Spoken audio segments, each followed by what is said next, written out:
The Green Bay Packers are facing a pivotal moment in their quest for a solid backup quarterback, and speculation is swirling around a potential move for Brendan Sorsby in the upcoming NFL Supplemental Draft. This isn't just any quarterback.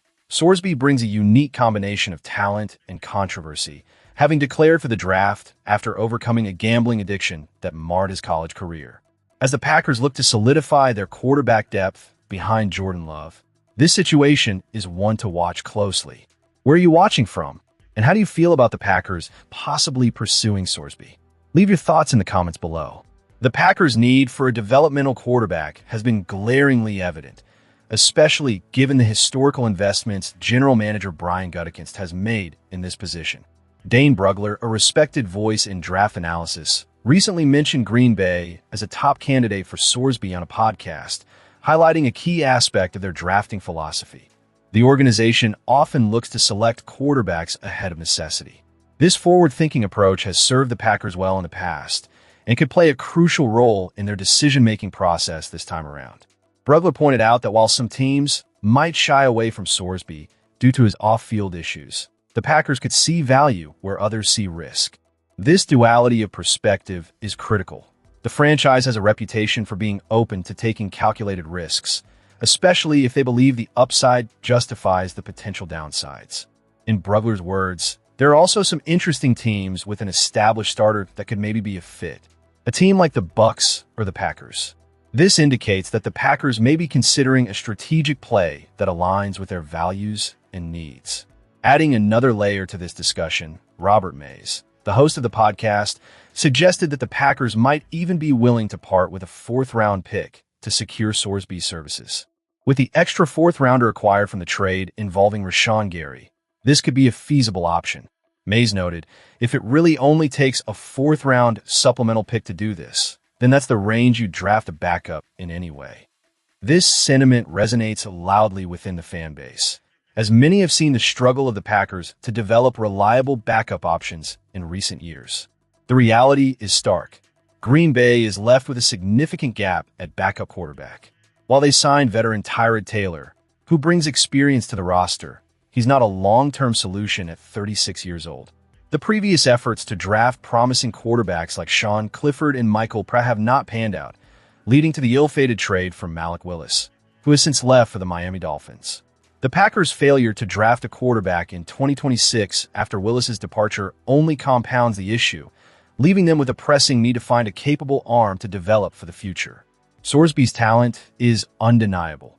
However, the looming question is whether the Packers can surmount the concerns surrounding his gambling issues. Many organizations might steer clear of such risks, but Gutekunst's track record suggests that he may be willing to take the plunge if he believes in Sorsby's potential. The supplemental draft gives teams like the Packers time to conduct due diligence, evaluate the situation, and ultimately decide if the upside outweighs the risks. This brings us to an important counterargument. The backup quarterback position is often underrated yet crucial, and the stakes of misjudging a player's character can be high. Even if Sorsby fits the physical mold of what the Packers are looking for, the front office must consider whether the potential pitfalls are manageable. The stakes are high, and they cannot afford to miss on this critical evaluation. If Sorsby remains available past the early rounds of the supplemental draft, the Packers could find themselves in a prime position to snag a high-upside talent at a mid-round cost. This is precisely the kind of value play Gutekunst has favored throughout his tenure, and it could be a move that shapes the future of the franchise. As we pivot to our next news item, the implications of these developments are vast, and it's clear that the Packers are at a crossroads in their quarterback strategy. How will they navigate this critical juncture? Only time will tell, but the interest in Sorsby certainly adds an intriguing layer to the unfolding narrative of the Green Bay Packers. The Green Bay Packers are once again at the center of trade rumors, igniting discussions among fans and analysts alike. The latest buzz suggests that the team may be eyeing a potential trade to bolster their roster, especially as they look to maintain their competitive edge in the NFC North. This could be a pivotal moment for the Packers as they assess their needs and consider making strategic moves before the trade deadline. Where are you watching from? We want to know your thoughts on this potential shakeup in Green Bay. As we delve deeper into the current state of the Packers, it's clear that the team is facing its share of challenges. The offense has shown flashes of brilliance, but has struggled with consistency. Quarterback Jordan Love, in particular, is under the spotlight. While he has displayed moments of poise and skill, there are undeniable growing pains that come with leading an offense in this league. Fans are eager to see if he can find that rhythm and elevate his game to match the expectations set by his predecessors.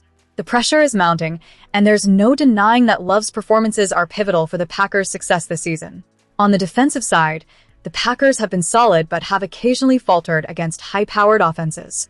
The secondary, while talented, has had its share of miscommunications that have led to crucial plays against them. This inconsistency raises questions about the coaching adjustments made during games. Are the Packers able to effectively adapt to their opponents, or are they too often caught flat-footed? Fans want answers, and frankly, they deserve them.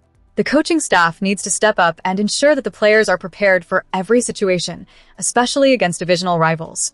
Now, looking forward, the potential trade rumors could be a game-changer. If the Packers decide to make a move, it could send a clear message that they are committed to competing not just for the playoffs, but for a deep run in the postseason. There are whispers of interest in a few key positions, with speculation swirling around wide receivers and defensive backs. Adding a veteran presence in either of these areas could provide the spark the team needs. The fan base is buzzing with ideas. Who would they like to see in green and gold? It's important to recognize that every decision made behind the scenes must align with the long-term vision for the franchise. The Packers have a proud history of building through the draft, but sometimes the right trade can accelerate the process. The balance between nurturing young talent and adding experienced players is delicate. The front office will need to weigh the benefits of a trade against the potential impact on team chemistry and future drafts. As we watch the situation unfold, the passion of Packers Nation is palpable. Fans are vocal, both in support and criticism of how the team is navigating these waters. Many are hopeful, believing that the right move could propel the Packers back to the top of the NFC hierarchy. However, others are cautious, recalling past trades that didn't pan out as expected. It's this intense scrutiny that comes with being a Packers fan, a mixture of pride, hope, and a critical eye on the decision-makers. In summary, the Packers are at a crossroads. The potential trade rumors are not just background noise. They represent a critical juncture for the team.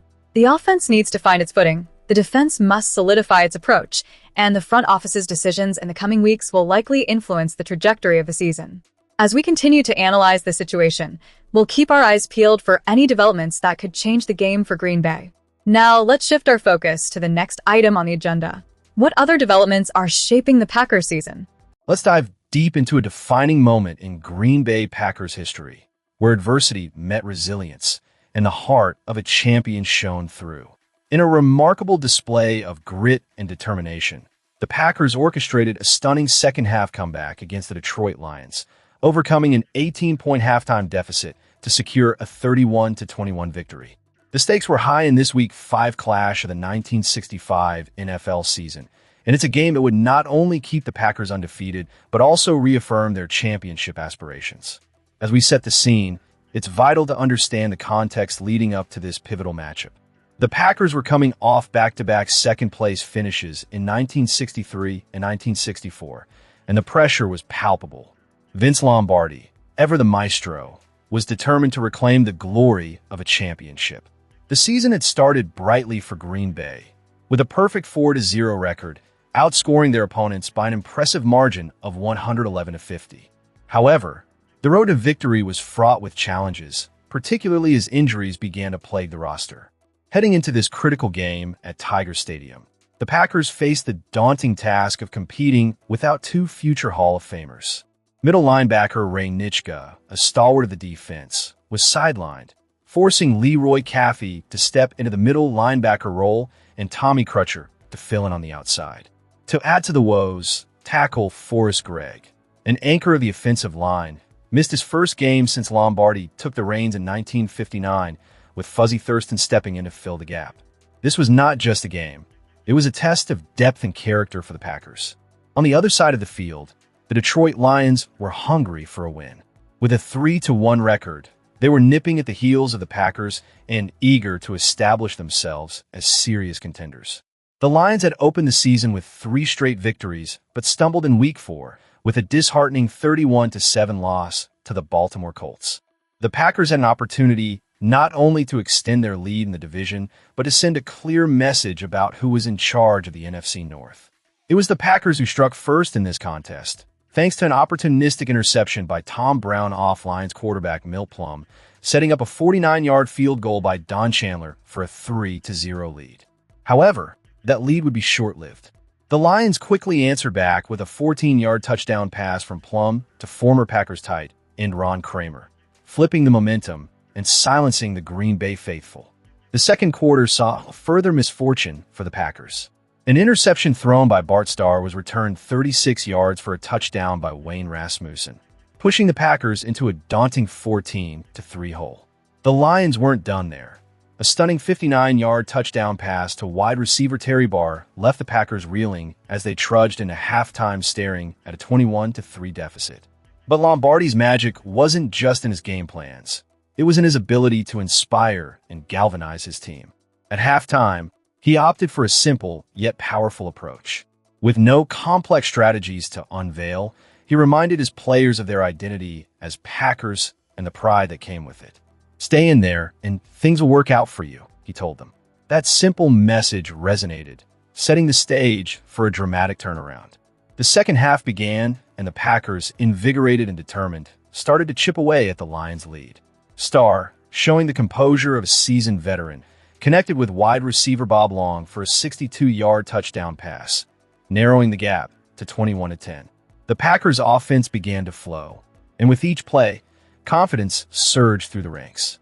In a strategic play that would define the game, Starr, faced with a 3 RD and 2 from their own 23, called a long bomb off a play action. The Lions bid on the fake, and Starr found Carroll Dale streaking downfield. Dale's remarkable speed and a perfectly placed pass from Starr turned into a 77-yard touchdown, bringing the Packers to within a mere 4 points at 21-17. The Lions, seemingly rattled, couldn't find their footing in the second half.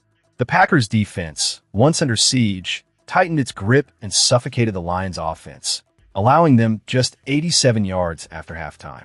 This was a testament to the resolve and adaptability of the Packers, who showcased their ability to adjust mid-game and capitalize on the Lions' mistakes. As the fourth quarter unfolded, Starr completed his masterpiece with a 4-yard touchdown run, sealing the comeback victory at 31-21. The Lions' frustration boiled over, resulting in costly penalties as they lost their composure. The game ended with an interception by Willie Wood, ensuring the Packers would leave Detroit with a critical win and a statement about their resilience. Looking back, this game served as a pivotal moment in the Packers' 1965 campaign, a turning point that would propel them to an eventual 10-3-1 finish in their third NFL title under Lombardi. The Lions, despite their promising start, would falter, ending their season at 6-7-1. The stark contrast between these two teams highlighted the Packers' championship mentality and Lombardi's indelible impact on their trajectory. As we reflect on this incredible comeback, it becomes clear that this game was more than just a win. It was a testament to the Packers' enduring spirit and the leadership of Bart Starr. His performance, completing 15 of 23 passes for 301 yards and 4 total touchdowns, was a masterclass in quarterbacking, proving once again why he is revered in the annals of Packers history. So, where were you when the Packers turned the tide in Detroit? I want to hear your thoughts.